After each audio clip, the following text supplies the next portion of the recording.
In class 9th also हमने देखा कि women have to suffer the most, ठीक है। इतनी स्ट्रगल के बाद 1946 में वुमेन को वोटिंग राइट्स दिए गए यूरोप में। In economic sphere liberalism stood for freedom of market ना। अब हम liberalism with respect to economy समझेंगे, क्योंकि ये idea among the middle class popular था। तो उनकी डिपेंडेंसी किस पर थी? मार्केट्स पे। अगर मार्केट्स फ्री रहेंगे तो फिर वो इकोनॉमिकली ग्रो कर सकेंगे, ठीक है। And abolition of state imposed in restrictions on the movement of goods and capital. मैंने बताया था जैसे कि 39 स्टेट से होकर के गुजरना पड़ता था, सॉरी जर्मनी में 11 स्टेट से होकर के गुजरना पड़ता था ट्रेडर्स को, और हर एक स्टेट में 5% टैरिफ लगता था, टैक्स लगता था। तो 55% तो उनका टैक्स में ही चला जाता था, तो इससे प्रॉफिट जो था वो कम हो जाता था। तो लिबरल मिडिल क्लास का मांगना था कि जो टैरिफ्स लगाए जा रहे हैं, टैक्स लगाए जा रहे हैं, इनको हटा दिया जाए। During the 19th century, this was a strong demand of the emerging middle classes. Let us take the example of the German-speaking region in the first half of the 19th century. Napoleon's administrative measures had created out of countless small principalities of a confederation of 39 states. Each of these possess its own currency, weight and measure. मतलब कि Napoleon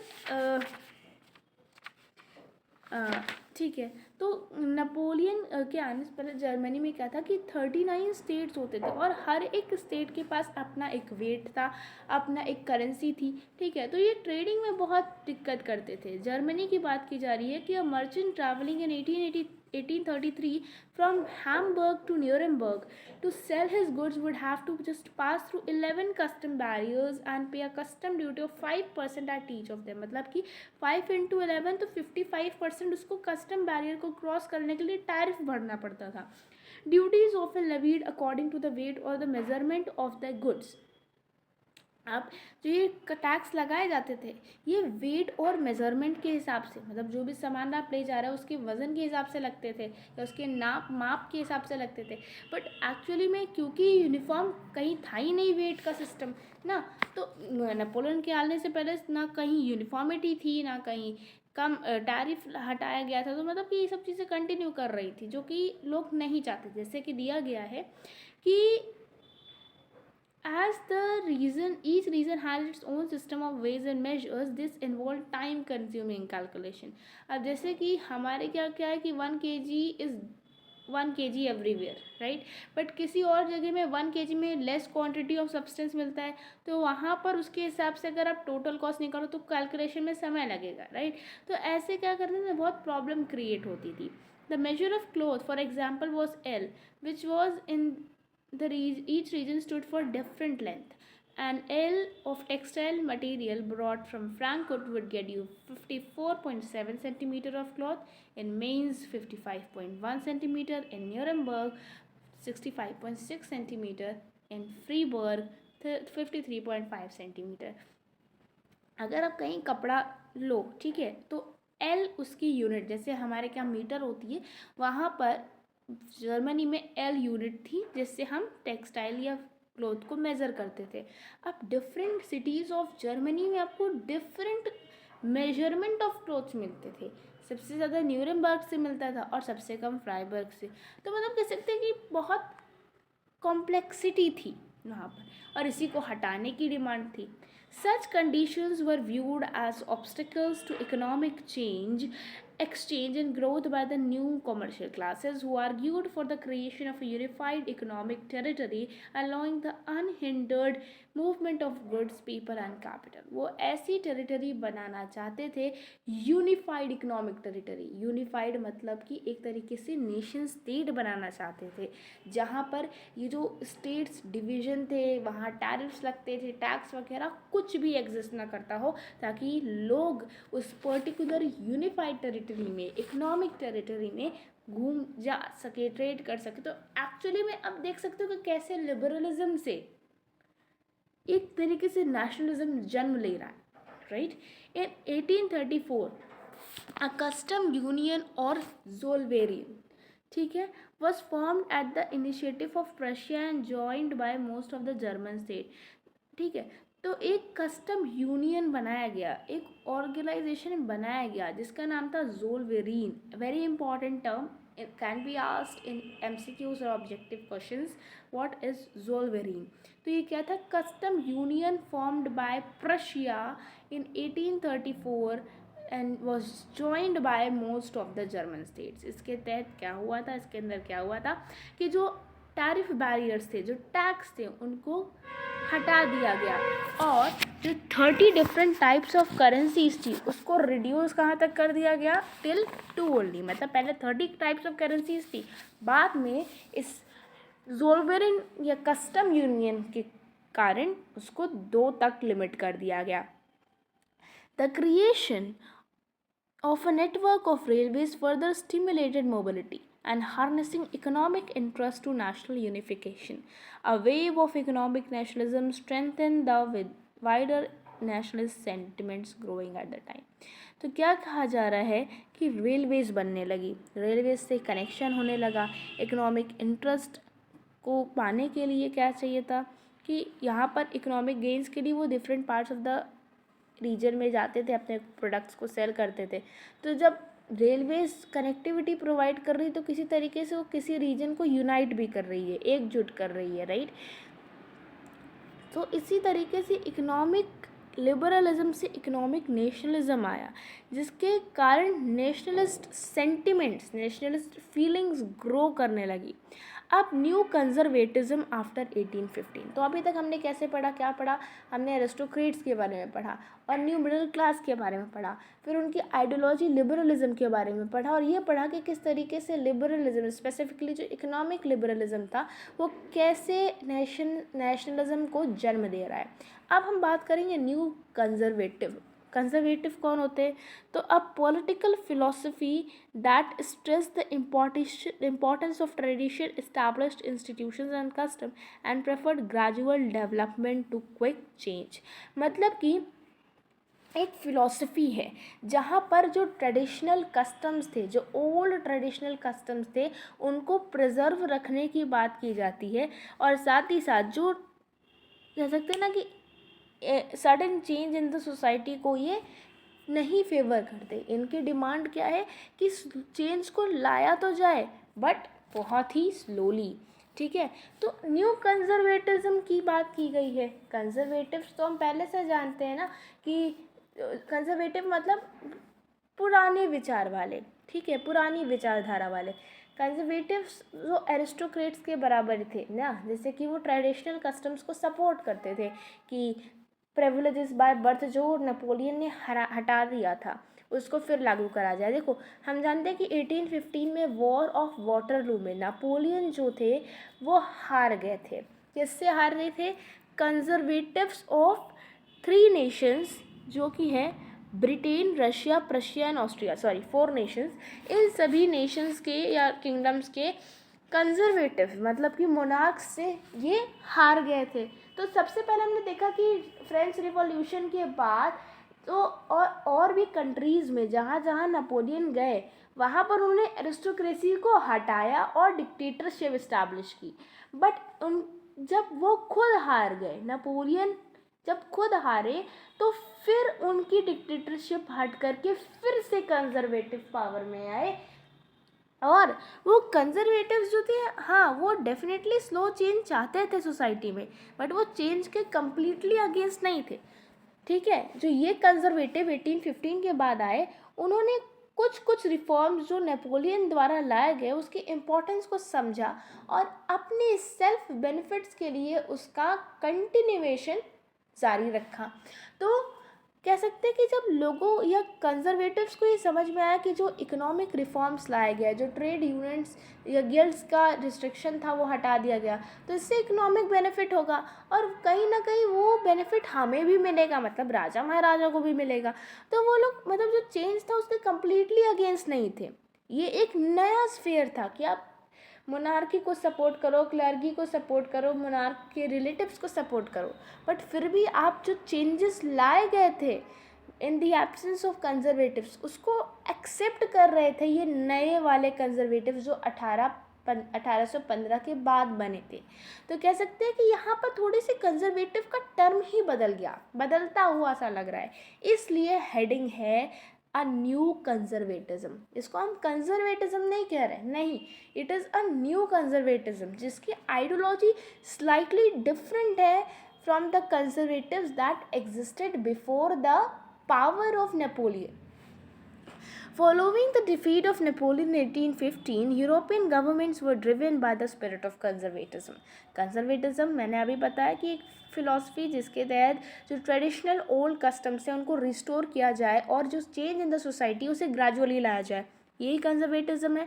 ठीक है, तो क्या कह रहे हैं कि जो जब नेपोलियन हारा तो पूरे यूरोपियन कंट्रीज़, जो नेशंस या जो लैंड थे, नेशंस नहीं, उस समय नेशन नहीं थे, मतलब जो भी किंगडम्स थे जिससे नेपोलियन जीता था, जहाँ पर उसने अब कॉन्कर किया था, वहाँ पर कंजर्वेटिज्म फिर आने लगा।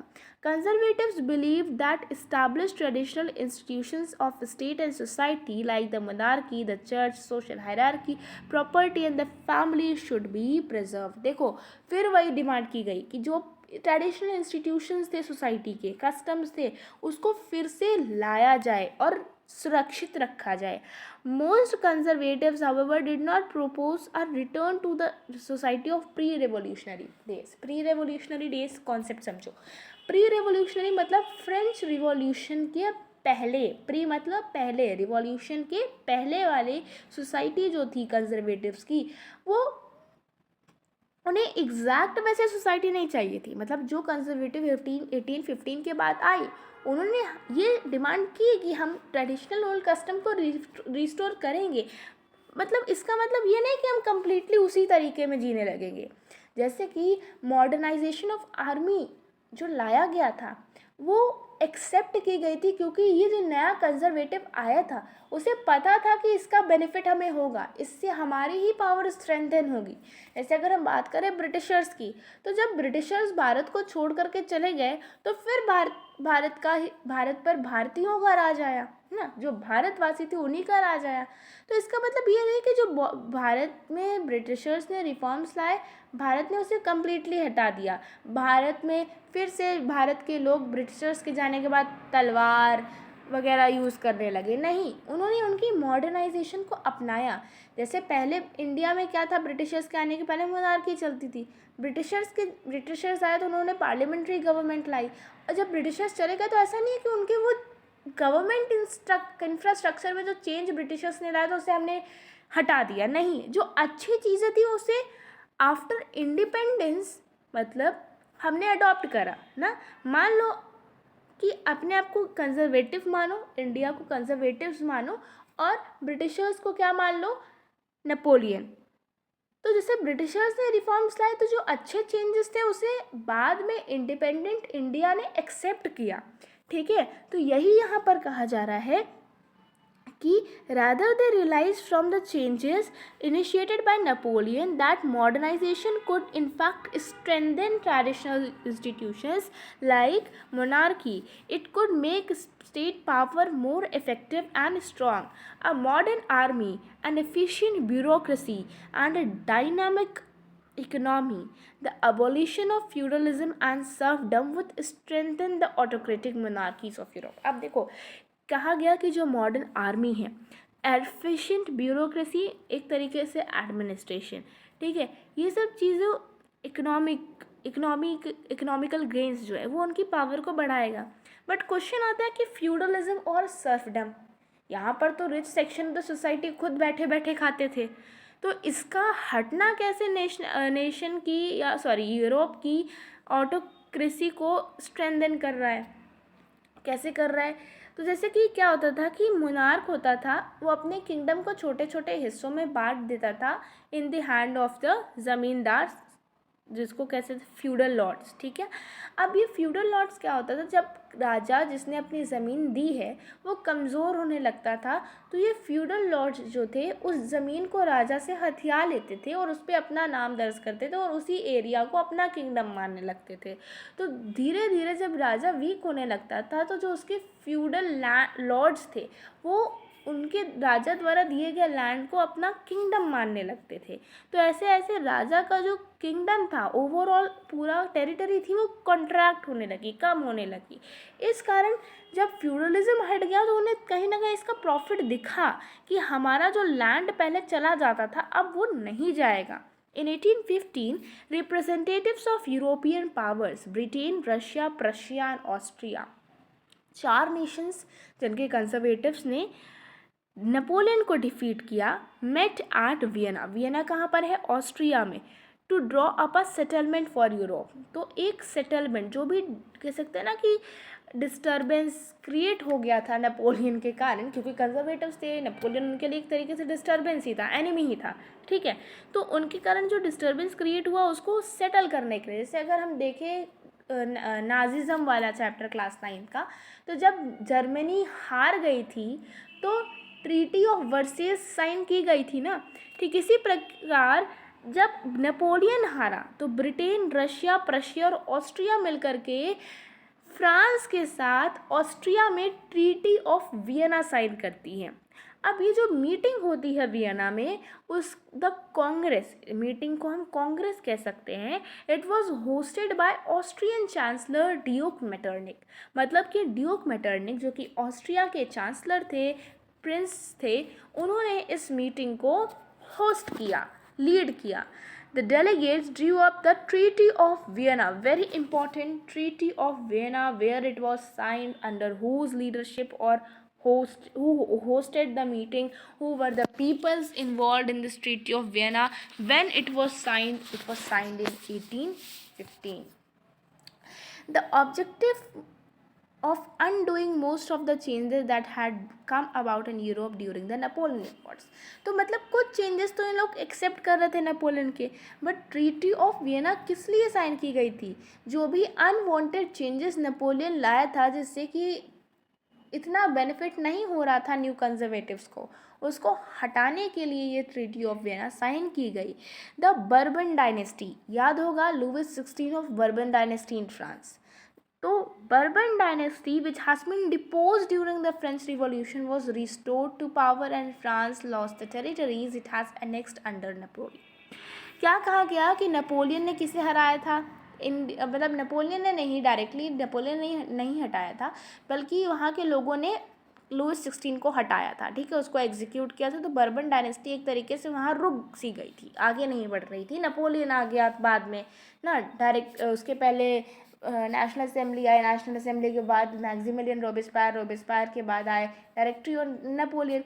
तो एक तरीके से बर्बन डायनेस्टी रुक गई थी, उसको हटा दिया गया था फ्रेंच रिवॉल्यूशन के कारण। तो जब नेपोलियन हारा, कंजर्वेटिव बनने लगी, तो इस बर्बन डायनेस्टी को फिर से पावर दे दी गई।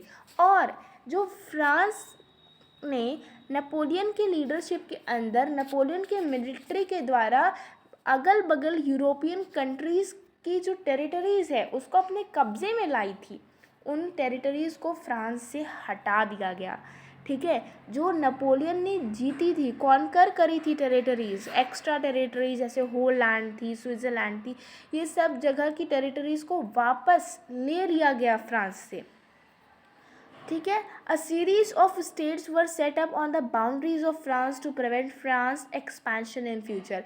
बहुत से स्टेट्स फ्रांस की बाउंड्री पर बना दिए गए, वहाँ पर राजा को बैठा दिया गया ताकि आने वाले समय में जो फ्रांस है वो अपने टेरिटरी को बढ़ा ना सके। दस किंगडम ऑफ नीदरलैंड, क्या कह रहे हैं? Kingdom of Netherland which included Belgium was set up to the north and Genoa was added to Piedmont in the south. तो क्या कहा जा रहा है कि हमें फ्रांस को बाउंड्री मतलब कवर करना, उसको कह सकते हैं ना, फेंसिंग करनी है फ्रांस के अराउंड। तो जो northern part of the France था, वहाँ पर नीदरलैंड जो किंगडम था नीदरलैंड का, जिसमें बेल्जियम इंक्लूडेड था, वो नॉर्थ में बना दिया गया। और जेनोवा को पिडमोंट, जो कि कह सकते हैं प्रेजेंट डे इटली का एक पोर्शन था, उसको southern part of the country France में इंक्लूड किया गया। Prussia was given important new territories on it's western frontiers, मतलब कि ईस्टर्न पोर्शन ऑफ फ्रांस से कुछ टेरिटरीज प्रशिया को दे दी गई। और प्रशिया के लिए वो वेस्टर्न टेरिटरीज का पार्ट थी, ठीक है। While Austria was given control of the northern Italy, but the German confederation of 39 states that had been set up by Napoleon was left untouched। मतलब कि जो जर्मनी में 39 स्टेट्स का कॉन्फेडरेशन बनाया गया था, अभी हम लोग ने पढ़ा था कि वही टैक्स वगैरह वाला ना, टैरिफ वाला, तो नेपोलियन द्वारा जो कॉन्फेडरेशन बनाया गया तो उसमें कोई चेंजेस नहीं लाया गया, मतलब अच्छी चीज़ों में कोई बदलाव नहीं लाया गया जिससे उन्हें फ्यूचर बेनिफिट्स मिलना, ठीक है, उसमें नहीं बदलाव लाया गया, बट और सभी चीज़ों में बदलाव ला दिया गया था। In the east Russia was given, अच्छा देखो ये पार्ट दिया है कि Austria was given control of northern Italy, तो हम लोम्बार्डी पोर्शन जो है आपने पढ़ा होगा, Lombardy and Venetia which was the part of Italy, तो वो northern part of the Italy था, हैब्सबर्ग एम्पायर के अंदर था, और हैब्सबर्ग एम्पायर ऑस्ट्रिया और हंगरी में था, तो इसलिए उसको मतलब कह सकते हैं ना कि ऑस्ट्रिया के पास वो इटली का नॉर्दर्न पोर्शन आ गया था, तो थोड़ा समझने की कोशिश करना। फिर in the east Russia was given part of Poland while Prussia was given a portion of Saxony, मतलब कि ईस्टर्न पार्ट ऑफ फ्रांस में जो था रशिया, उसको पोलैंड का हिस्सा दे दिया गया था, जिसको एनेक्स किसके द्वारा किया गया था, फ्रांस के द्वारा, और जो सैक्सोनी का पोर्शन था, पार्ट था, वो प्रशिया द्वारा ले लिया गया था। The main intention was to restore the monarchies that had be overthrown by the Napoleon and create a new conservative order in Europe. बात वही हुई कि मोनार्कीज को फिर से लाना है जो कि नेपोलियन द्वारा हटा दी गई थी, हरा दी गई थी, और एक नया कंजर्वेटिव ऑर्डर हमें यूरोप में बनाना है। कंजर्वेटिव रिजीम सेटअप इन 1815 वर ऑटोक्रेटिक, मतलब कि ऑटोक्रेटिक का क्या मतलब होता है कि खुद के हिसाब से रूल करना था, एक तरीके से कह सकते हैं absolute institution, no control on them, वो मन चाह रूल करें। They did not tolerate criticism and dissent and sought to curb activities that question the legitimacy of autocratic government. वो नहीं चाहती थी कि कॉमन पीपल हमें क्रिटिसाइज़ करे, वो नहीं चाहती थी कि कॉमन पीपल ऐसी एक्टिविटीज़ को परफॉर्म करे जो कि गवर्नमेंट की लेजिटिमेसी को क्वेश्चन करे, उस पर सवाल उठा सके, नहीं, वो इन सब चीज़ों को हटाना चाहते थे। और इसके लिए उन्होंने क्या किया, they imposed censorship laws to control what news was said in newspaper, book, plays, songs and reflected the ideas of liberty and freedom. मतलब न्यूज़पेपर्स में, सॉन्ग्स में, प्लेज में वगैरह वगैरह में जहाँ जहाँ फ्रीडम और लिबर्टी की आइडिया को रिफ्लेक्ट किया जा रहा था, उसे इन्होंने हटाने का प्रयास किया।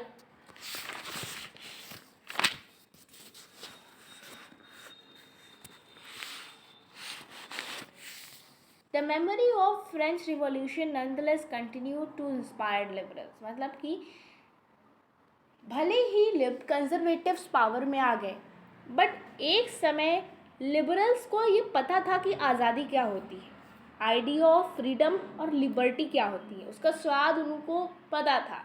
तो इवन इफ अगर कंजर्वेटिव्स पावर में आ गए दोबारा से, फिर भी जो आइडियाज़ इवॉल्व हुए थे फ्रेंच रिवॉल्यूशन में से, वो एक तरीके से इंस्पिरेशन बने रह गए लिबरल्स के लिए। One of the major issues taken up by the liberal nationalists who criticized the new conservative order was the freedom of the press। मतलब कि जो लिबरल नेशनलिस्ट थे वो सबसे ज़्यादा डिमांड करते थे फ्रीडम ऑफ प्रेस की, सेंसरशिप हटाने की, ठीक है। अब बात करेंगे हम रिवॉल्यूशनरीज़ के। रिवॉल्यूशनरी मतलब क्रांतिकारी। भारत जैसे देश में भी बहुत से क्रांतिकारी देखने को मिले, जिसमें से भगत सिंह थे ना, और कौन कौन था, चंद्रशेखर आज़ाद ना, तो मतलब कह सकते हैं कि बादल गुप्ता, मतलब नाम अनेक है, सुखदेव वगैरह ना, तो बहुत सारे लोग थे जिन्होंने क्या किया, रिवॉल्यूशन किया था कंट्री में, मतलब कि सडन चेंज की डिमांड करी थी, जैसे रेडिकल चेंज जिसको हम कहते हैं, ठीक है। तो ये रिवॉल्यूशनरीज थे। अब सबसे पहले तो एक चीज़ समझ लो कि फ्रांस में जो फ्रीडम स्ट्रगल थी उसको हम एक रिवॉल्यूशन कहते हैं। क्यों? क्योंकि वो जल्दी लाया गया, एक सडन अचानक से लाया गया। बट इंडिया में जो फ्रीडम के लिए स्ट्रगल की गई उसको हम इंडिया फ्रीडम स्ट्रगल या इंडियन नेशनल मूवमेंट कहते हैं। क्यों? क्योंकि ये लॉन्ग टर्म प्रोसेस था। इवेंचुअली हमने फ्रीडम नहीं गेन कर ली कि एक रात ही रात में बदल गया सब कुछ, नहीं, ये बहुत लंबे समय तक चला। अब चलो रिवॉल्यूशनरीज के बारे में पढ़ते हैं। जैसे भारत में थे, वो सडन चेंज चाहते थे, वायलेंस को सपोर्ट करते थे। उसी तरीके यूरोप में भी बहुत से रिवॉल्यूशनरी थे। जैसे एक के बारे में पढ़ेंगे, गिउसेप्पे मैज़ीनी, जो इटालियन रिवॉल्यूशनरी थे। क्लास 9th में इनका नेम आया था, बट डिटेल्ड में नहीं दिया गया था।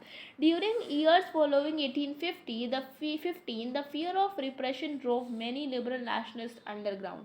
ठीक है, तो जो कंजर्वेटिव फिर से पावर में आई, इसके कारण क्या हुआ कि जितने भी लिबरल नेशनलिस्ट थे, अपनी प्लानिंग करने के लिए, कंजर्वेटिव को हटाने के लिए ये छुप छुप करके काम करने लगे।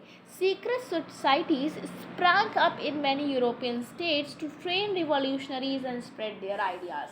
मतलब कि कैसे रिवॉल्यूशनरी में हम क्या पढ़ेंगे कि कंजर्वेटिव के आने के बाद जो लिबरल नेशनलिस्ट थे, वो कंजर्वेटिव पावर को हटाने के लिए क्या क्या करते हैं, कैसे रिवॉल्यूशनरी को ट्रेन करते हैं। सीक्रेट सोसाइटीज़ का फॉर्मेशन होता है। To be revolutionary at this time meant a commitment to oppose monarchical forms that had been established after the Vienna Congress and to fight for liberty and freedom. Main M क्या था? ये M था कि जो monarchial form of government बनी है उसको हटाया जाए। जो वियना में हुई मीटिंग के कारण जो कांग्रेस बनी उसे मोनार्की बनी उसे हटाया जाए, फ्रीडम और लिबर्टी की डिमांड की जाए। Most of these revolutionaries also saw the creation of nation state as a necessary part of this struggle. मतलब कि बहुत से रिवॉल्यूशनरी सोचे कि नेशन स्टेट बनना चाहिए, तभी जा कर के ये हटेगा। क्यों? क्योंकि नेशन स्टेट बनेगा, किंगडम से उनके पार्ट अलग होंगे, मोनार्कीज वीक होने लगेंगी और किसी तरीके कंजर्वेटिज्म एंड होगा। One such individual was Italian revolutionary name Giuseppe Mazzini, who was born in Genoa in 1805। Genoa हमने अभी पढ़ा था ना कि जब फ्रांस के सर्टेन पोर्शन दे दिए जा रहे थे तो जेनेवा कहाँ ऐड किया गया था? पिडमॉन्ट में ऐड किया गया था। कहाँ पर? साउथ में। तो जेनोवा में इनका जन्म हुआ गिउसेप्पे मैज़ीनी का ईयर 1805 में, और ये मेंबर थे सीक्रेट सोसाइटी ऑफ कार्बोनरी। ठीक है, पहले किसके पार्ट थे? ये कार्बोनरी के मेंबर थे। लेटर जब ये बड़े हुए तो इन्होंने अपनी दो सीक्रेट सोसाइटी बनाई गई, पर जो सीक्रेट सोसाइटी बनाई वो इटली में नेशन स्टेट बनाने के लिए बनाई, बट वो इटली में उन्होंने नहीं बनाई। क्यों नहीं बनाई? पढ़ते हैं। As a young man of 24 he was send into exile in 1831 for attempting a revolution in Liguria. तो लिगेरिया जो है पोर्शन है इटली का, वहाँ पर उन्होंने क्या किया कि एक बार रिवॉल्यूशन लाने की प्रैक्टिस करी और उसके कारण उन्हें देश निकाला कर दिया गया, मतलब देश से निकाल दिया गया 1831 में, जिस समय उनकी उम्र महज 24 साल थी। ठीक है, he subsequently founded 2 more underground societies, मतलब secret societies. First Young Italy in Marseilles, very important, where was Young Italy founded and young Europe in Bern, whose members were like-minded young men from Poland, France, Italy and German state। मतलब कि like-minded मतलब कि Giuseppe मैज़ीनी की सोच रखने वाले लोग, young लोग, Poland, France, Italy, German state से जो थे वही लोग। Mazzini believed that God had intended nations to be the natural units of mankind. मतलब ईश्वर ने नेशन को इंसान की नेचुरल यूनिट बना करके भेजा है। मतलब कि जैसे कि हम डिफरेंट चीज़ों को एक स्पेसिफाइड यूनिट में मेजर करते हैं, ठीक है, इस तरीके मेज़रमेंट के लिए तो नहीं, बट कैटेगराइजेशन के लिए नेशन एक तरीके से नेचुरल यूनिट है ह्यूमन के लिए, जिसको गॉड ने इंटेंड किया है। ठीक है, so Italy could not continue to be a patchwork of small states and kingdoms. मतलब कि कॉमन क्या कहा गया है कि नेचुरल यूनिट ऑफ मैनकाइंड। तो इटली जो है वो पैचवर्क नहीं रह सकता, एक हिस्से या छोटे छोटे टुकड़ों में बटा हुआ नहीं रह सकता. It can not be fragmented as different parts of small kingdoms. ठीक है, it has to be forced into a single unified republic within a wider alliance of nations. This unification alone could be the basis of Italian liberty. मतलब कि Italian liberty, Italian freedom को लाने के लिए सबसे पहले हमें सारी जो छोटे छोटे फ्रेगमेंट्स हो गए ना इटली के, उसको एक साथ जोड़ करके एक रिपब्लिक नेशन बनाना चाहिए. उनका ये कहना था. किसका? गियुसेप्पे मैज़िनी का. This unification alone could be the basis of Italian liberty. Following his rule, secret societies were set up in Germany, France, Switzerland, and Poland. Mazzini's relentless opposition to monarchy and his vision of democratic republics frightened the conservatives. Metternich described him as the most dangerous enemy of our social order. Very important statement, can be asked in exams. 3-4 statement दे देंगे, बोलेंगे कि ये बताओ कि which of these statements are spoken by Duke Metternich. Because Duke Metternich ने ना ही केवल ये स्टेटमेंट बोला है, बल्कि आगे आप पढ़ेंगे ना तो और भी स्टेटमेंट इनके द्वारा बोले गए, जैसे when France sneezes the rest of Europe catches cold. ठीक है, तो ये सब स्टेटमेंट्स थोड़ा सा ध्यान देना. और गियुसेप्पे मैज़िनी का ये स्टेटमेंट ध्यान देना कि God had intended nation to be the natural units of the mankind. ठीक है, अब नेक्स्ट थिंग क्या है कि जो ऑपोजिशन मैज़िनी क्रिएट करते थे वो सारी उनकी जो कह सकते हैं ना, उनकी जो थॉट था, उनका जो फिलॉसफी था एक डेमोक्रेटिक रिपब्लिक को बनाने का, वो कंजर्वेटिव्स को डरा करके रखते थे. और ड्यूक मेटरनिक का कहना है कि ये हमारे सोशल ऑर्डर के सबसे बड़े और सबसे डेंजरस एनिमी है. अब पढ़ते हैं नेक्स्ट टॉपिक जो कि है द एज ऑफ रिवॉल्यूशन.